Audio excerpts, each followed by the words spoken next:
হাঁস আর হাসি মনের আনন্দে ডিমটা নিয়ে বাসায় চলে আসে। হাসি ডিমে তা দিতে থাকে আর হাঁস হাসির সব কাজ নিজেই করে দেয়। এভাবে বেশ কয়েকদিন চলে যায়। একদিন ডিম ফোটার সময় হয়ে আসে। বউ, মনে হয় আজ আমাদের ছানাটা বের হয়ে আসবে।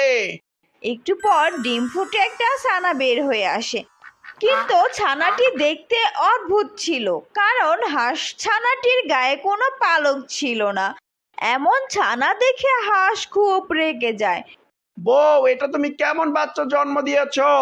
এমন অদ্ভুত বাচ্চা আমি আমার জীবনেও দেখিনি। তা যেমনই হোক, ও তো আমাদেরই বাচ্চা, তাই না?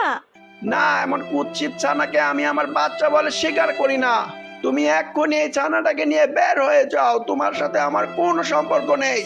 ওগো, আমাদের তুমি বের করে দিও না, আমি ছানা নিয়ে কোথায় যাব বলো? বাবা বাবা, আমি একাই এই বাসা থেকে বের হয়ে যাচ্ছি। চুপ, তুই আমাকে বাবা বলে ডাকবি না, যা বের হয়ে যা এক্ষুনি। বাবা দাঁড়া, আমি তোকে কিছু খাবার দিয়ে দেই।